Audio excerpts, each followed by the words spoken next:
Hello बच्चों, आप सभी का स्वागत है आपके अपने यूट्यूब चैनल में। इसका नाम है socionomics complete guide for social science. तो बच्चों, आज मैं क्लास 8 का एक बहुत ही इम्पोर्टेंट चैप्टर सिविक्स में लेकर के आया हूँ और इस चैप्टर का नाम है द इंडियन कॉन्स्टिट्यूशन। तो बच्चों, मैंने ऑलरेडी क्लास 8 के लिए ज्योग्राफी लेसन नंबर 1 रिसोर्स के ऊपर लेक्चर को अपलोड कर दिया है। आप बच्चों मेरा ज्योग्राफी का लेक्चर रिसोर्स के ऊपर जरूर देखिएगा। तो बच्चों, यदि अभी तक आपने सोशियोनॉमिक्स यूट्यूब चैनल को सब्सक्राइब नहीं किया है तो प्लीज़ इसे सब्सक्राइब करें और इस चैनल को ज़्यादा ज़्यादा शेयर करें ताकि आपका सपोर्ट मुझे मिलता रहे और मैं आपके लिए क्वालिटी वीडियोस को लगातार हार्ड वर्क करके प्रोवाइड करता रहूं।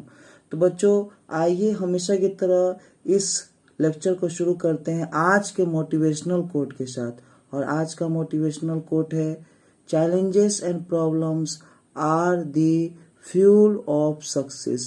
इस मोटिवेशनल कोट का अर्थ है बच्चों कि जीवन में चैलेंजेस और परेशानियां जो है सफलता में ईंधन के रूप में काम करता है।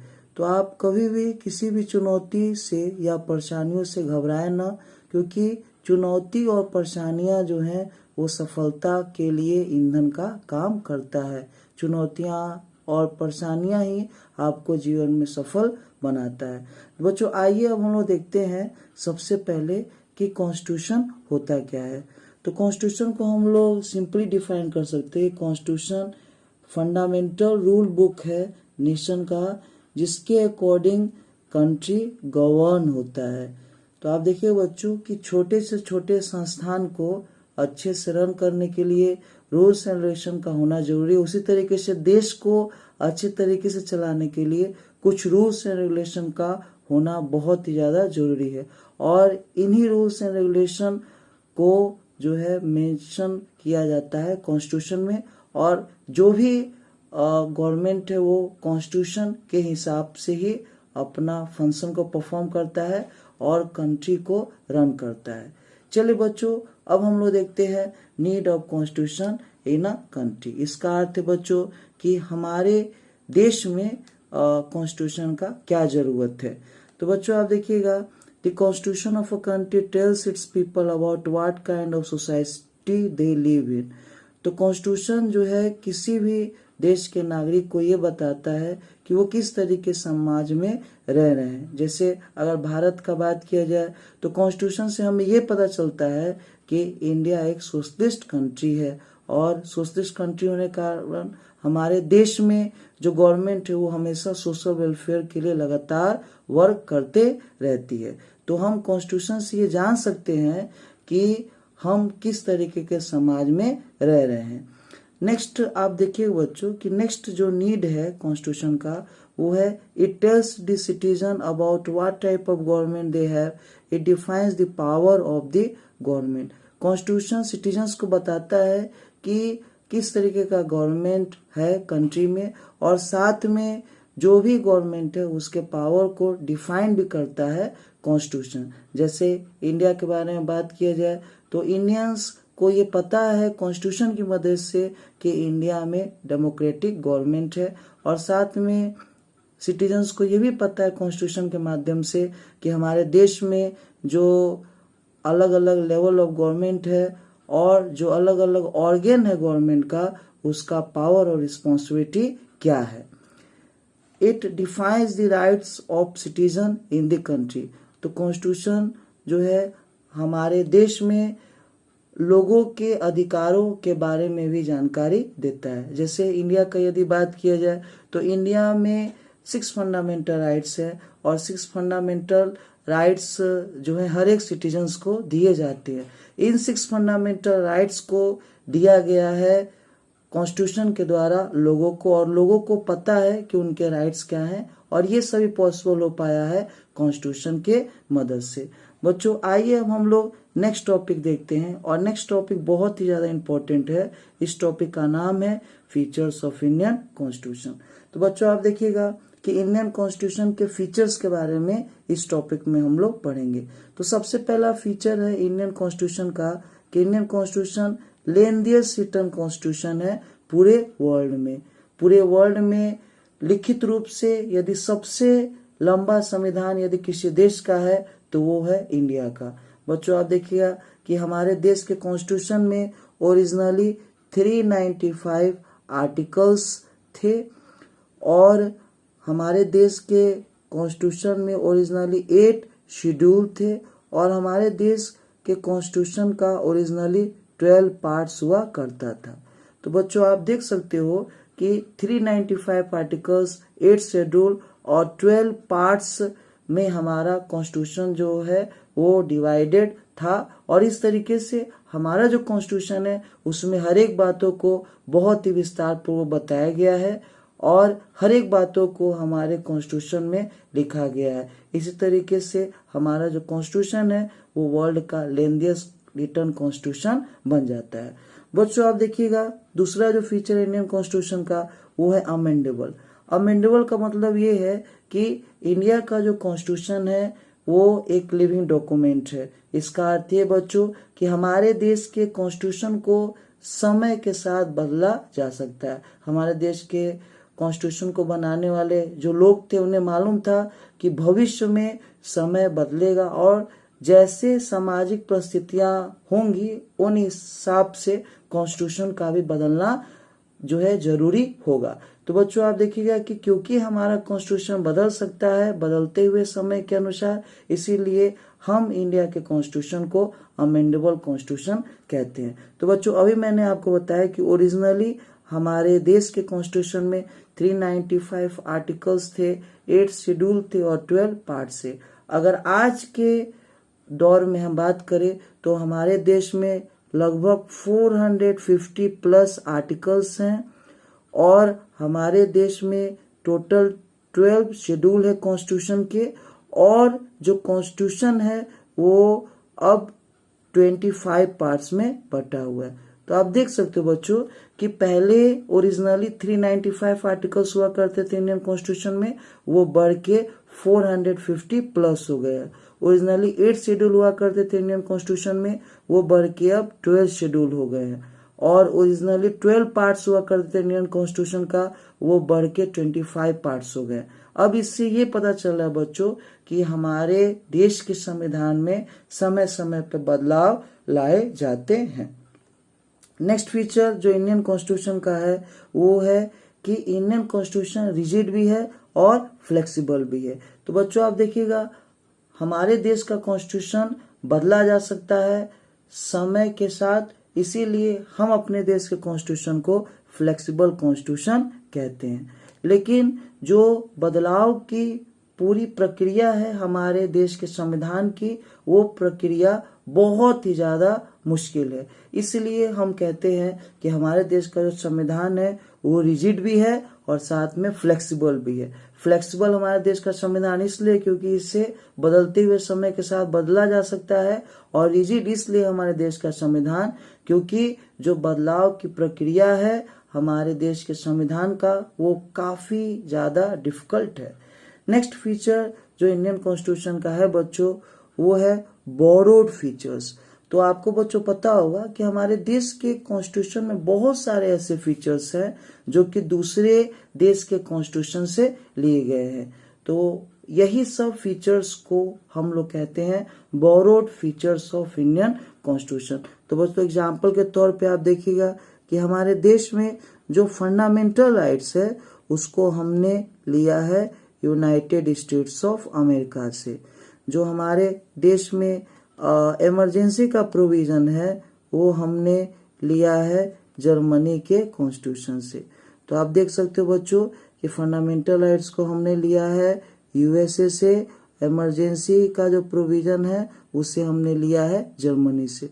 उसी तरीके से आप देखिए बच्चों प्राइम मिनिस्टर का जो पोस्ट है वो हमने लिया है ब्रिटेन के कॉन्स्टिट्यूशन से।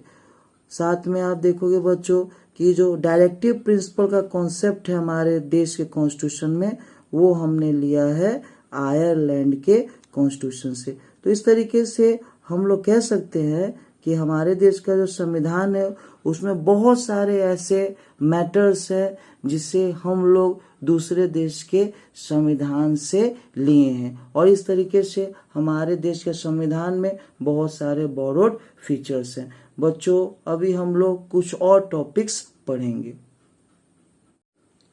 अभी बच्चों हम लोग देखेंगे कुछ इम्पोर्टेंट वर्ड्स जो कि इंडियन कॉन्स्टिट्यूशन में यूज किए गए हैं और इन वर्ड्स का मतलब क्या होता है।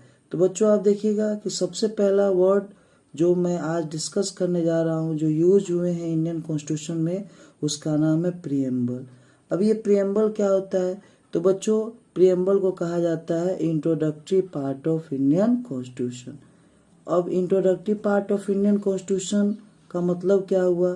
तो बच्चों आप ध्यान रखिएगा कि प्रीएम्बल वह पार्ट है इंडियन कॉन्स्टिट्यूशन का जिसके मदद से हम लोग काफ़ी ज़्यादा शॉर्ट में इंडियन कॉन्स्टिट्यूशन के नेचर के बारे में जान सकते हैं, और इंडियन कॉन्स्टिट्यूशन में जो भी मैटर्स मौजूद हैं उनके बारे में हमें आइडिया काफ़ी ब्रीफ मैनर में लग सकता है प्रीएम्बल की मदद से।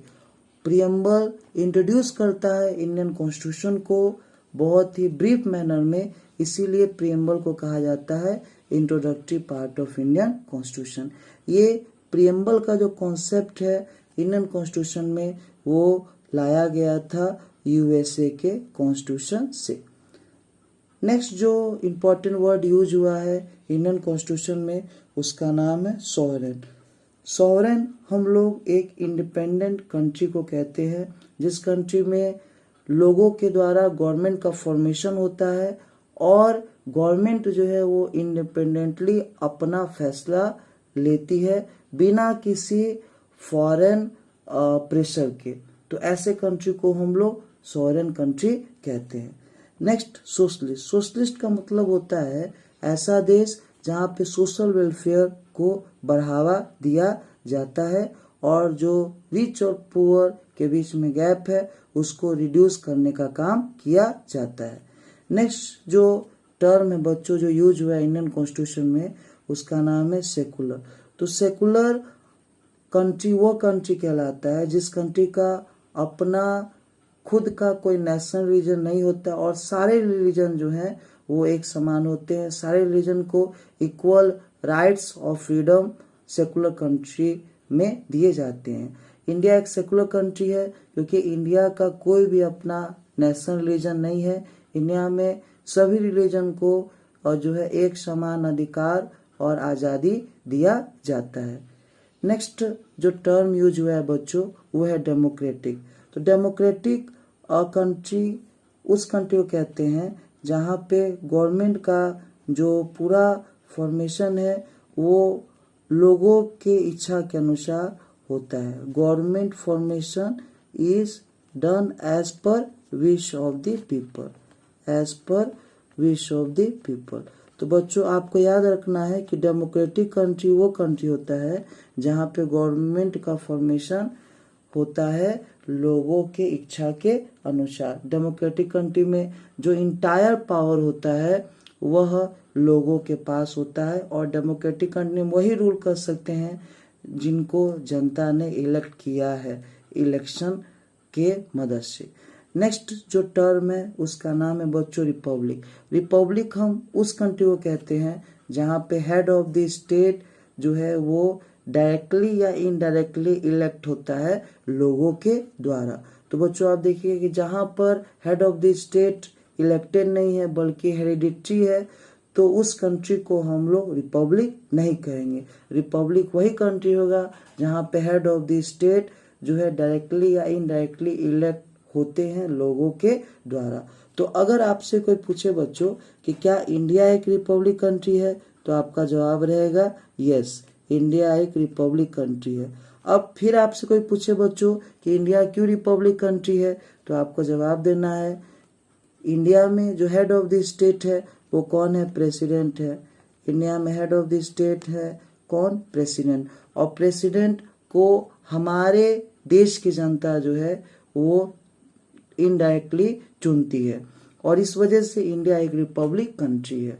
अभी ब्रिटेन क्या एक रिपब्लिक कंट्री है? तो आपको बोलना है कि ब्रिटेन एक रिपब्लिक कंट्री नहीं है, क्योंकि आप देखिएगा कि जो हेड ऑफ द स्टेट होते हैं ब्रिटेन में वो हेरिडेटरी रूलर्स होते हैं।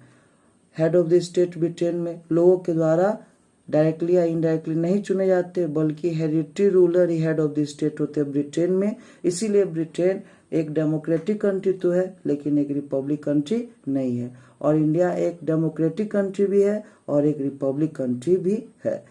नेक्स्ट बच्चों, आप देखिएगा कि हमारे देश के कॉन्स्टिट्यूशन में कुछ और इम्पोर्टेंट वर्ड्स यूज किए गए हैं, जो है जस्टिस। जस्टिस का मतलब होता है सभी के लिए समाज में न्याय। लिबर्टी का मतलब होता है फ्रीडम, सभी को फ्रीडम मिले ताकि वो अपने भावों को अलग अलग विषय के ऊपर आज़ादी पूर्वक प्रकट कर सके।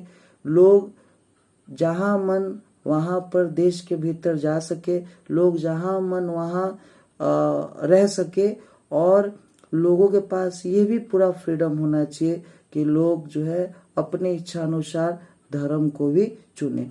तो जिस देश में फ्रीडम रहता है लोगों के पास, उसे हम लोग कहते हैं ऐसा कंट्री जहाँ पे लोगों के पास लिबर्टी मौजूद है। इक्वालिटी का मतलब होता है समानता। जब हम किसी भी रूप में किसी के साथ भेदभाव नहीं करते हैं तो उस कंडीशन को हम लोग क्या बोलते हैं? इक्वालिटी। फ्रेटर्निटी का मतलब होता है यूनिवर्सल ब्रदरहुड। यूनिवर्सल ब्रदरहुड का मतलब ये है कि सभी लोग एक दूसरे का सम्मान कर रहे हैं और सभी लोग मिलजुल करके शांतिपूर्वक जीवन को आगे की ओर बढ़ा रहे हैं।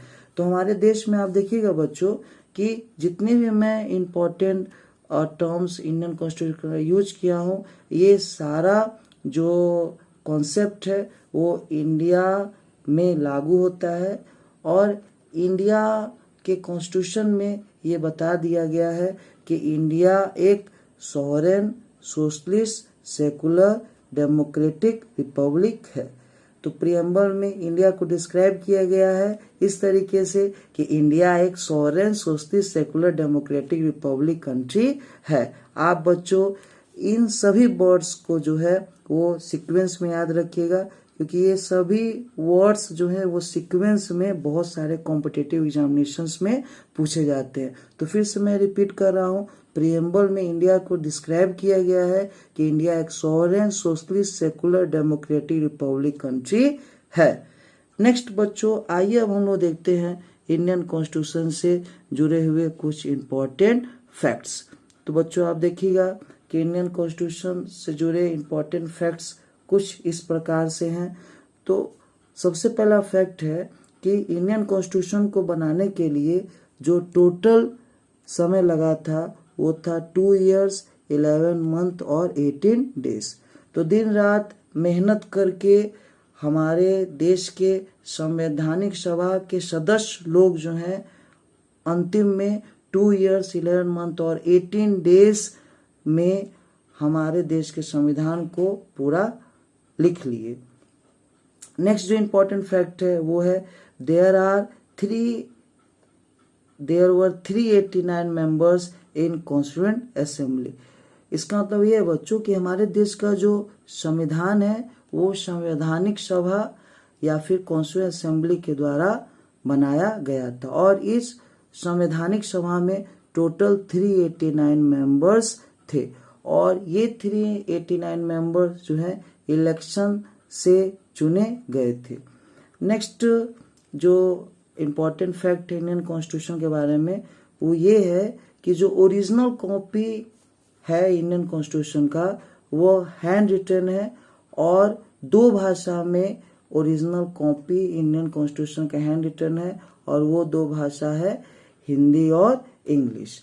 नेक्स्ट इम्पोर्टेंट फैक्ट बच्चों ये है कि हर एक वर्ष हम 26 नवंबर को कॉन्स्टिट्यूशन डे के रूप में मनाते हैं इंडिया में। तो बच्चों आप देखिएगा 26 November every year is celebrated as a constitution day in India. तो बच्चों हमारे देश का जो संविधान था वो पूरा कर लिया गया था 26 नवंबर 1949 तक। इसीलिए जो 26 नवंबर है उसको हमारे देश में संवैधानिक दिवस के रूप में मनाया जाता है। तो बच्चों, मुझे पूरा विश्वास है कि आज का जो लेक्चर है वो आपको बिल्कुल पसंद आया होगा। और यदि आप चाहते हो कि इसी तरीके से वीडियो आपका एजुकेटर चंदन सर आपके लिए बनाते रहे, तो आप प्लीज़ सोशियोनॉमिक्स यूट्यूब चैनल को सब्सक्राइब करें और इस लेक्चर को अंत तक जरूर रखें। बच्चों, आप देखिएगा कि हमारे जीवन में बहुत सारे परेशानियां आती रहती हैं, लेकिन जीवन में सफल वही व्यक्ति होता है जो परेशानियों से हार नहीं मानता है और जीवन में आगे की ओर बढ़ता रहता है।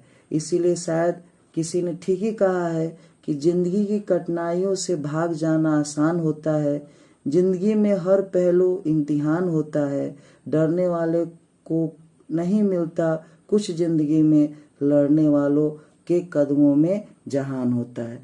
तो इसी थॉट के साथ आप सबको बहुत बहुत धन्यवाद इस लेक्चर को देखने के लिए, सुनने के लिए और समझने के लिए।